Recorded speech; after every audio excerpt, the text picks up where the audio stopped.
Mr. Speaker, Mr. Vice President, distinguished members of the U.S. Congress, ladies and gentlemen, I'm deeply honored by the invitation to address this joint meeting of the U.S. Congress. Thank you, Mr. Speaker, for opening the doors of this magnificent Capitol. This temple of democracy has encouraged and empowered other democracies the world over.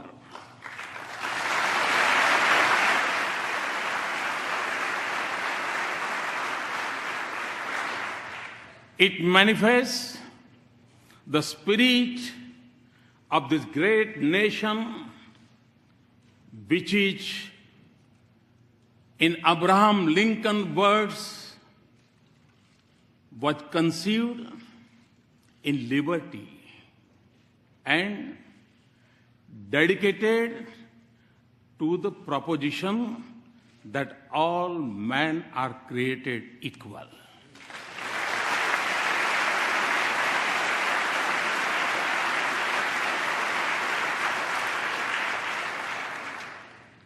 In granting me this opportunity, you have honored the world's largest democracy and its 1.25 billion people.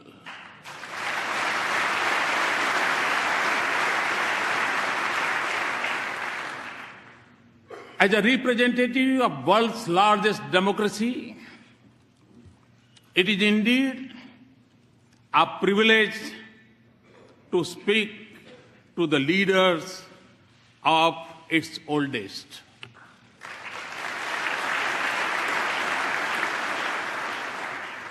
Mr. Speaker, 2 days ago, I began my visit by going to the Arlington National Cemetery, the final resting place of many brave soldiers of this great land.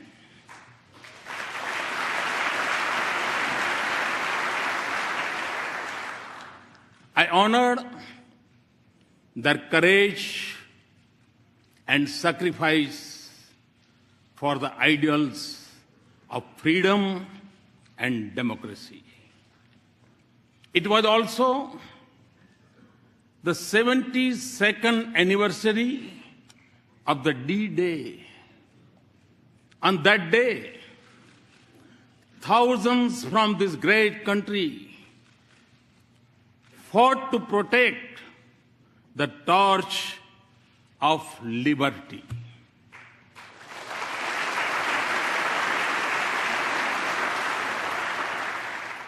They sacrificed their lives so that the world lives in freedom.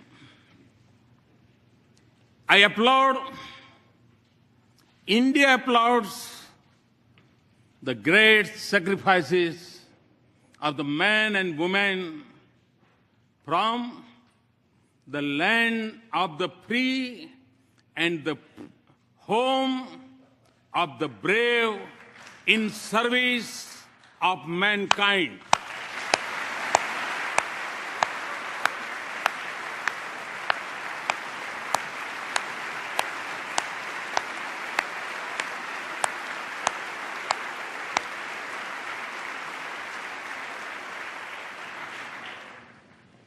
India knows what this means because our soldiers have fallen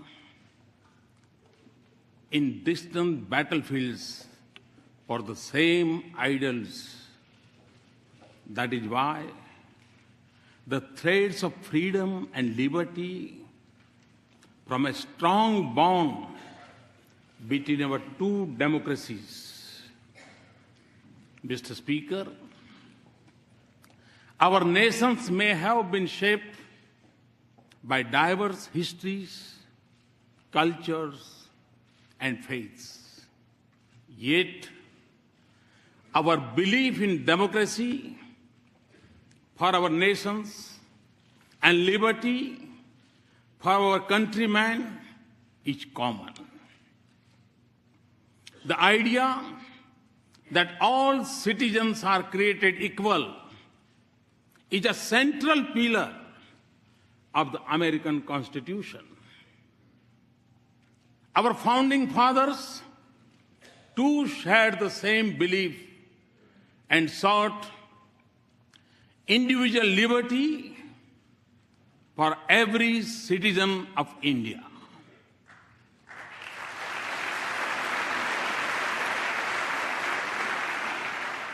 There were many who doubted India when, as a newly independent nation, we repose our faith in democracy.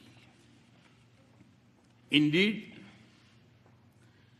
wagers were made on our future, but the people of India did not waver.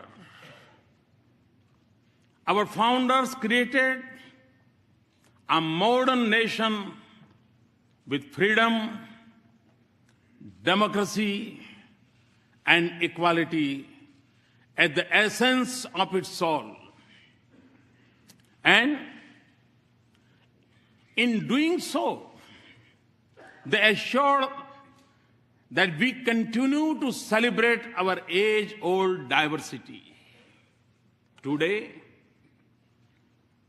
across its individuals and institutions, in its villages and cities, in its streets and states, are anchored in equal respect for all faiths and in the melody of hundreds of its languages and dialects. India lives as one. India grows as one. India celebrates as one.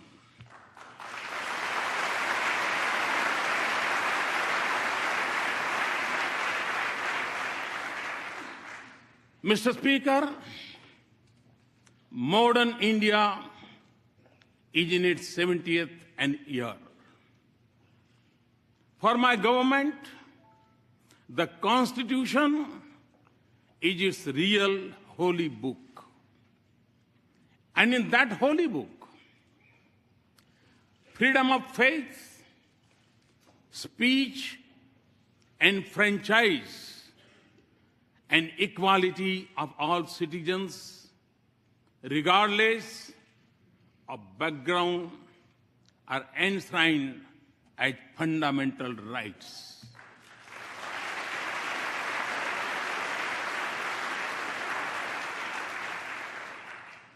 $800 million of my countrymen may exercise the freedom of franchise once every 5 years.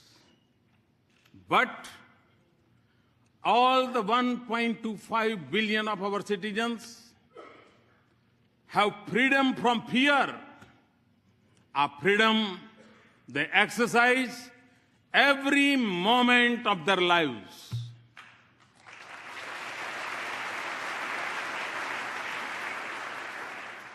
Distinguished members, engagement between our two democracies has been visible in the manner in which our thinkers impacted one another and shaped the course of our societies. Thoreau's idea of civil disobedience influenced our political thoughts. And similarly, the call by the great sage of India, Swami Vivekananda to embrace humanity was most famously delivered in Chicago.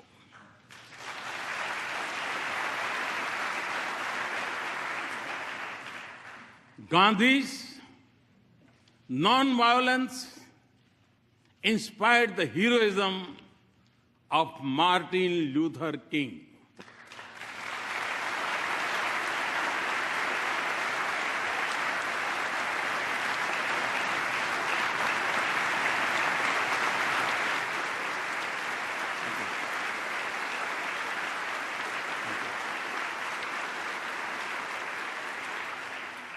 Today, a mere distance of 3 miles separates the Martin Luther King Memorial at Tidal Basin from the statue of Gandhi at Massachusetts Avenue.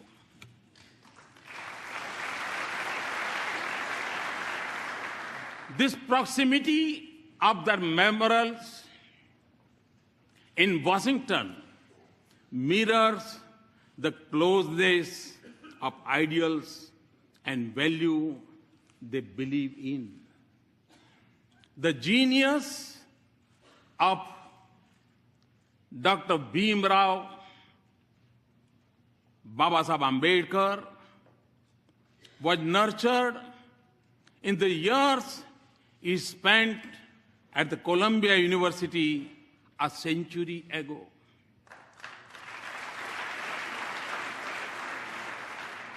The impact of U.S. Constitution on him was reflected in his drafting of the Indian Constitution some 3 decades later.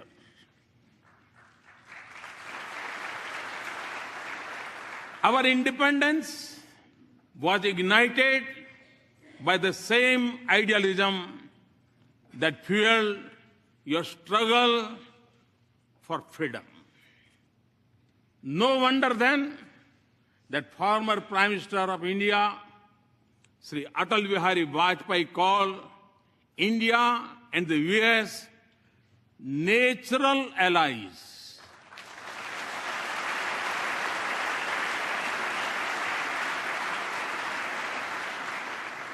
No wonder that the shared ideals and common philosophy of freedom shape the bedrock of our ties. No wonder then that President Obama has called our ties the defining partnership of the 21st century.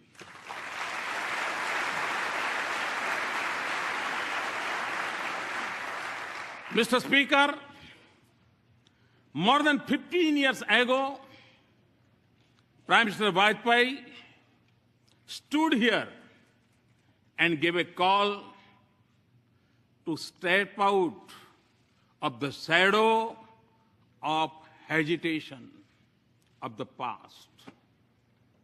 The pages of our friendship since then tell a remarkable story.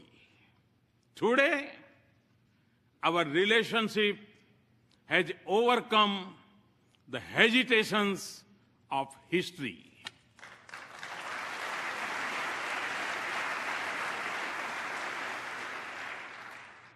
Comfort, candor, and convergence define our conversations. Through the cycle of elections and transitions of administration, the intensity of our engagements has only grown. And in this exciting journey, the U.S. Congress has acted as its compass. You have helped us turn barriers into bridges of partnership.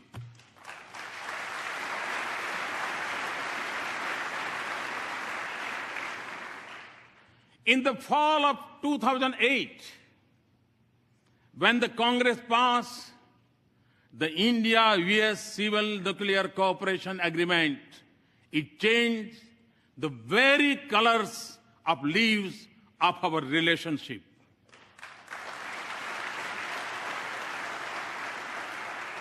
We thank you for being there when the partnership needed you the most. You have also stood by us in times of sorrow. India will never forget the solidarity shown by the US Congress when terrorists from across our border attacked Mumbai in November of 2008.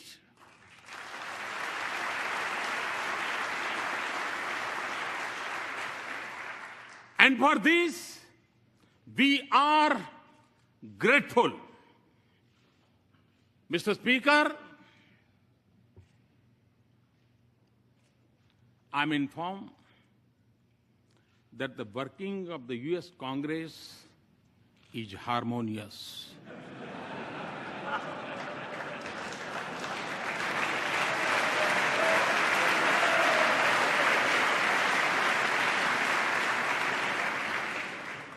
I'm also told that you are well known for your bipartisanship.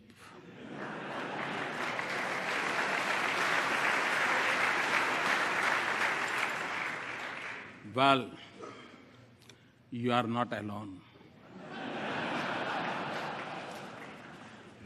Time and again, I have also witnessed a similar spirit in the Indian Parliament.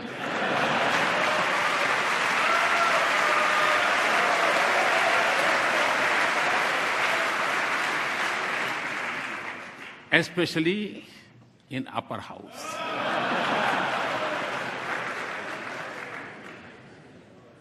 So, as you can see, we have many shared practices.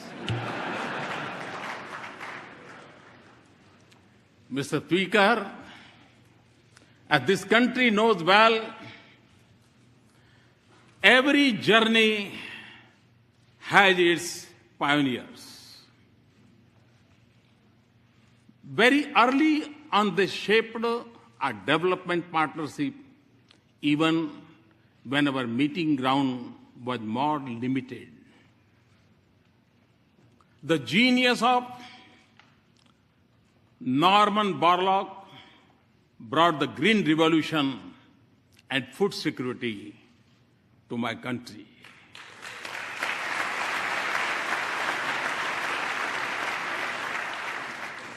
The excellence of American universities nurtured institutions of technology and management in India.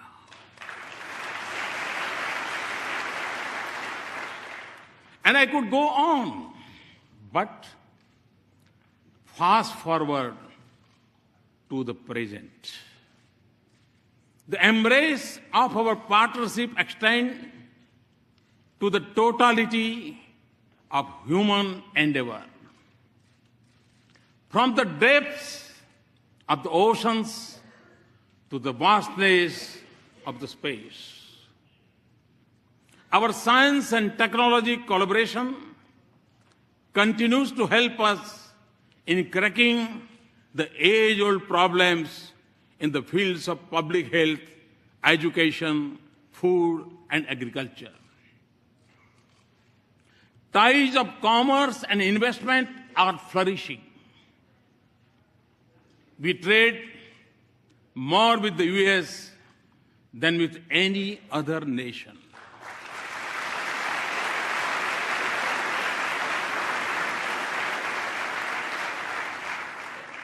And the flow of goods, services, and capital between us generates jobs in both our societies. As in trade, so in defense. India exercises with the United States more than we do with any other partner.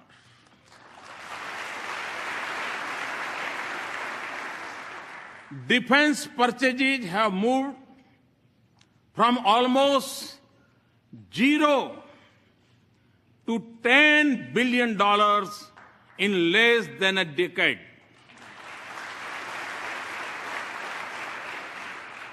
Our cooperation also secures our cities and citizens from terrorists and protects our critical infrastructure from cyber threats.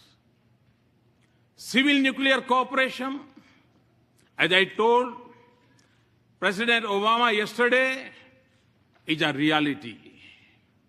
Mr. Speaker, our people-to-people links are strong, and there is a close cultural connect between our societies. Siri, you are familiar with the Siri. Siri tells us that India's ancient heritage of yoga has over 30 million practitioners in the US.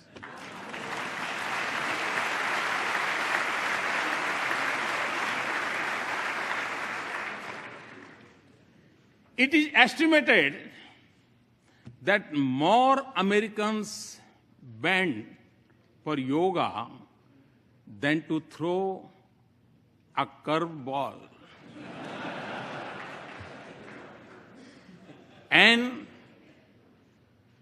no, Mr. Speaker, we have not yet claimed intellectual property right on yoga.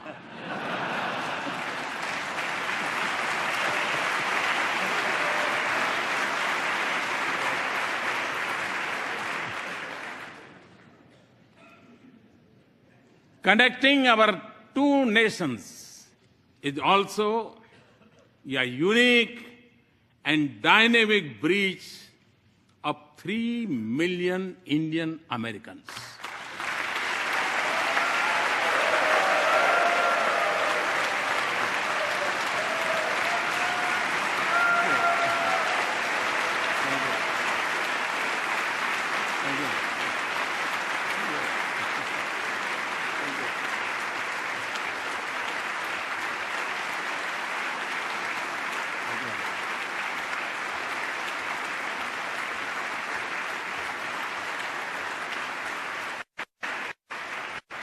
Today, they are among your best CEOs, academics, astronauts, scientists, economists, doctors, even spelling bee champions.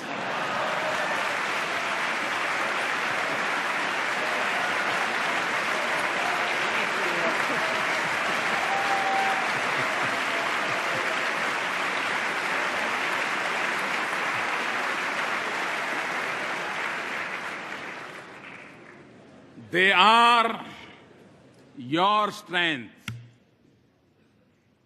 They are also the pride of India.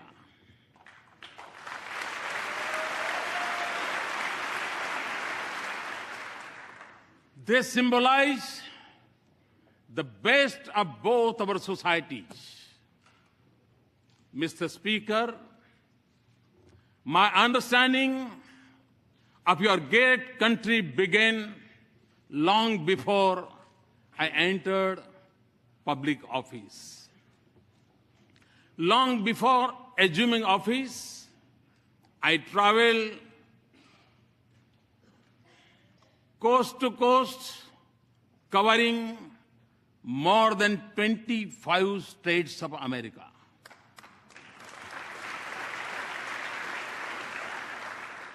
I realized then that the real strength of the U.S. was in the dreams of its people and the boldness of their ambitions.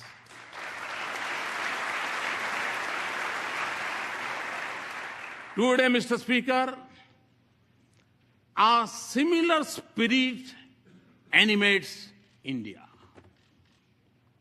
Over 800 million youth are spatially impatient. India is undergoing a profound social and economic change. 1 billion of its citizens are already politically empowered. My dream is to economically empower them through many social and economical transformations, and do so by 2022, the 75th anniversary of India's independence. My to-do list is long and ambitious, but you will understand it includes a vibrant rural economy with a robust farm sector, a roof over each head, and electricity for all households. To skill millions of our youth, build 100 smart cities, have a broadband for 1 billion, and connect our villages to the digital world. And create a 21st century rail, road, and port infrastructure. These are not just aspirations. They are goals to be reached in a finite time frame and to be achieved with a light carbon footprint with greater emphasis on renewables.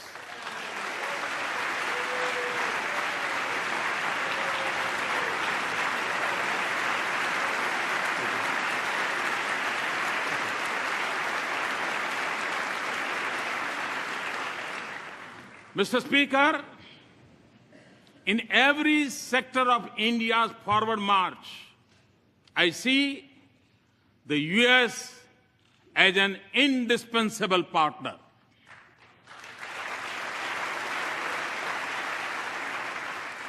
Many of you also believe that a stronger and prosperous India is in America's strategic interest.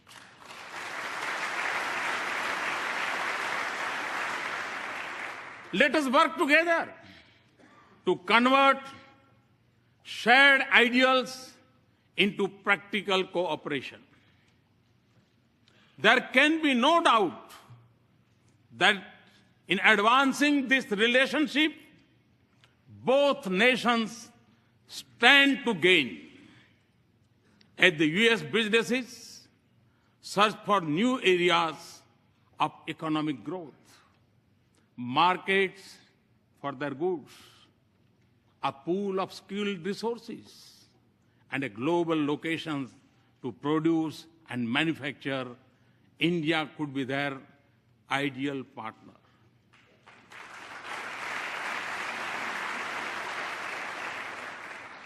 India's strong economy and growth rate of 7.6% annum is creating new opportunities for our mutual prosperity.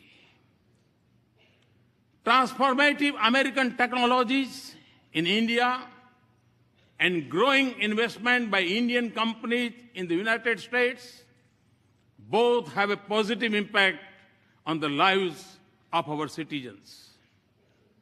Today, for the global research and development centers, India is the destination of choice for the US companies. Looking eastward from India, across the Pacific, the innovation strength of our two countries comes together in California.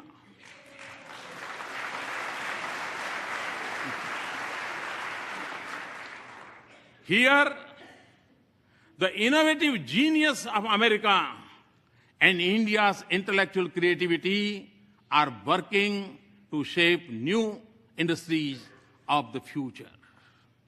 Mr. Speaker, the 21st century has brought with it great opportunities, but it has also come with its own set of challenges. While some parts of the world are islands of growing economic prosperity, others are mired in conflicts. In Asia, the absence of an agreed security architecture creates uncertainty. Threats of terror are expanding and new challenges are emerging in cyber and outer space. And global institutions conceived in 20th century seem unable to cope with new challenges or take on new responsibilities.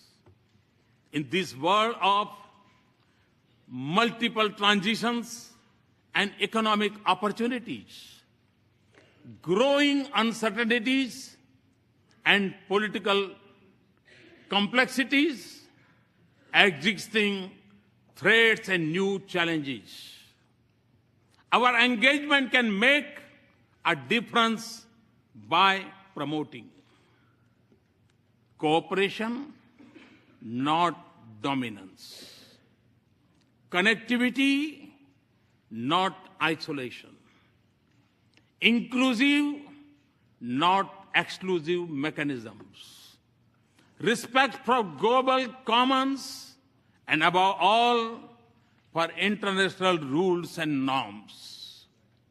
India is already assuming her responsibilities in securing the Indian Ocean region.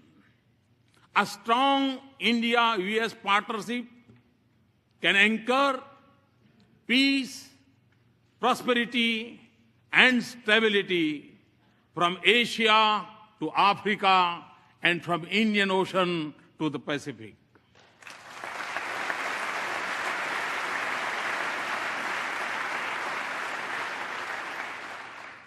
It can also help ensure security of the sea lanes of commerce and freedom of navigation on seas.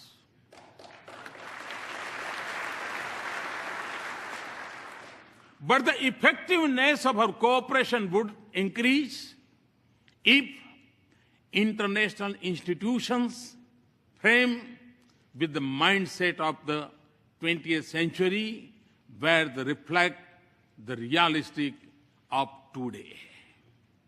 Mr. Speaker, before arriving in Washington, D.C., I had visited Herat in western Afghanistan to inaugurate Afghan-India Friendship Dam built with Indian assistance.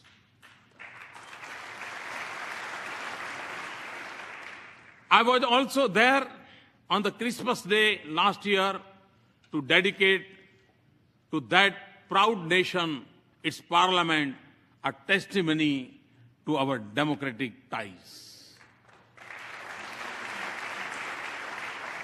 Afghans naturally recognize that the sacrifices of America have helped create a better life.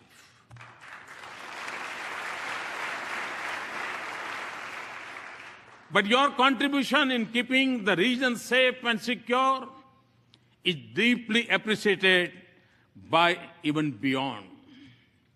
And India too has made an enormous contribution and sacrifices to support our friendship with Afghan people. A commitment to rebuild a peaceful and stable and prosperous Afghanistan is our shared objective. 8 distinguished members, not just in Afghanistan, but elsewhere in South Asia and globally, terrorism remains the biggest threat.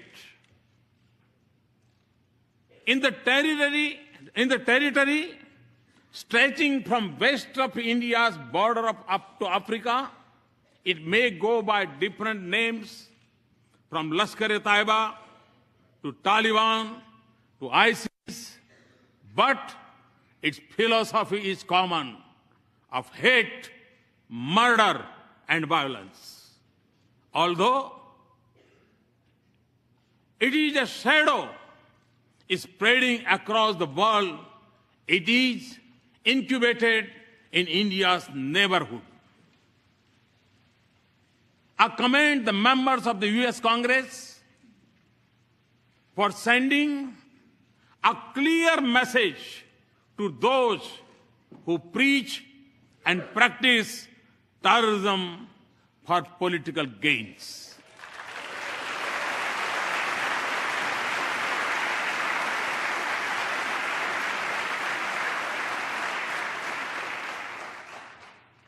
Refusing to reward them is the first step towards holding them accountable for their actions.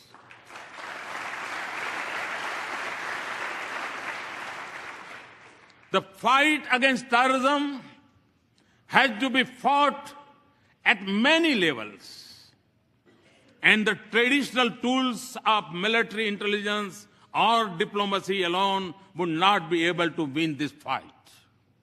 Mr. Speaker, we have both lost civilians and soldiers in combating terrorism.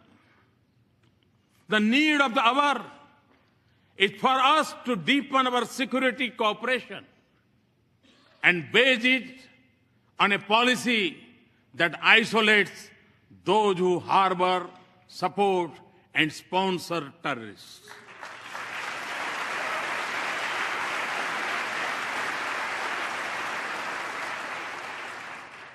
That does not distinguish between good and bad terrorists, and that delinks religion from terrorism.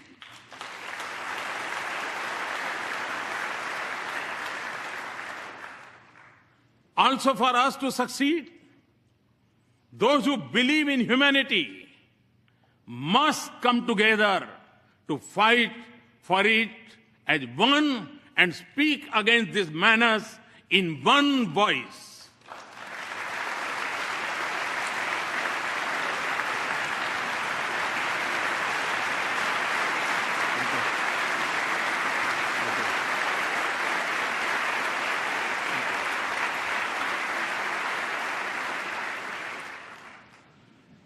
Terrorism must be delegitimized. Mr. Speaker, the benefits of our partnership extend not just to the nations and regions that need it most.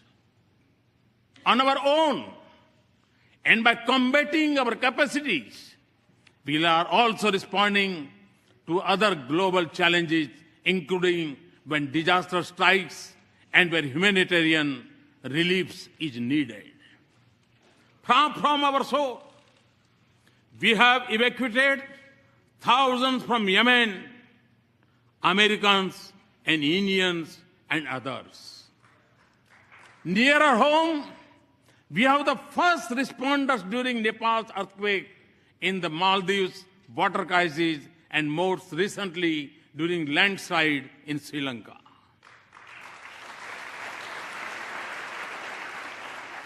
We are also one of the largest contributors of troops to UN peacekeeping operations.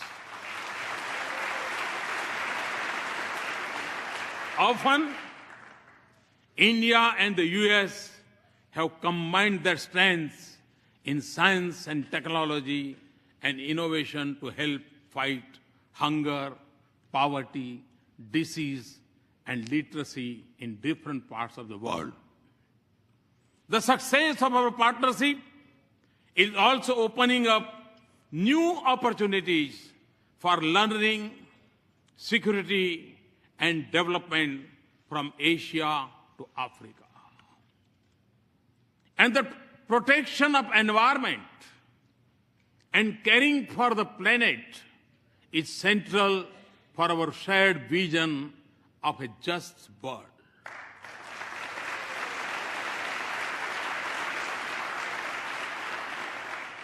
For us in India, to live in harmony with Mother Earth is a part of our ancient belief. And to take from nature only what is most essential is a part of our Indian culture. Our partnership, therefore, aims to balance responsibilities with capabilities.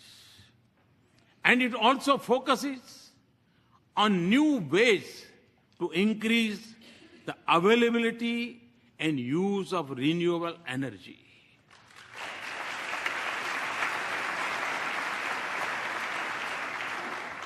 A strong U.S. support for our initiative to form an international solar alliance is one such effort.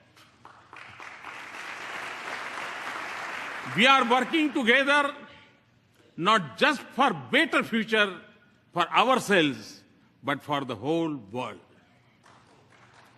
This has also been the goal of our efforts in G20, East Asia Summit, and climate change summits.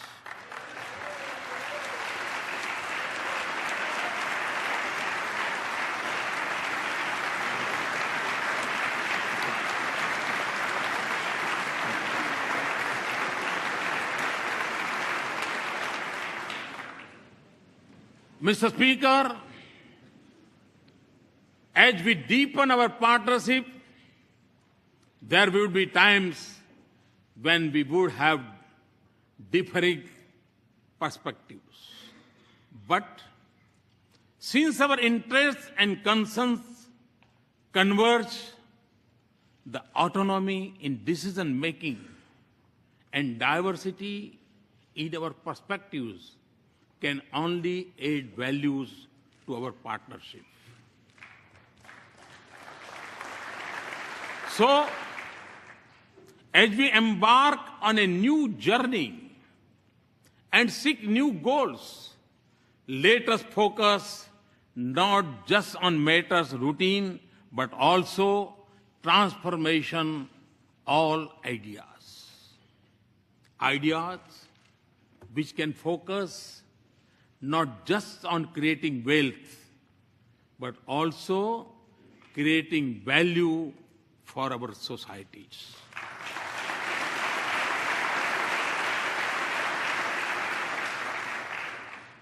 Not just on immediate gains, but also long-term benefits.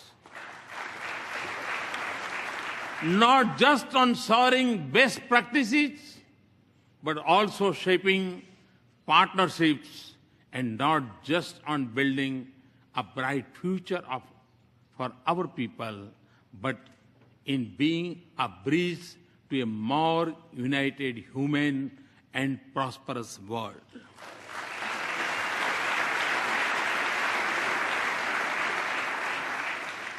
And important for the success of this journey would be a need to view it with new eyes and new sensitivities. When do this, we will realize the full promise of this extraordinary relationship. Mr. Speaker, in my final thoughts and words, let me emphasize that our relationship is prime for a momentous future. The constraints of the past are behind us, and foundations of the future are firmly in place. In the lines of Walt Whitman, The orchestra have sufficiently tuned their instruments. The baton has given the signal. And to that, if I might add, there is a new symphony in play.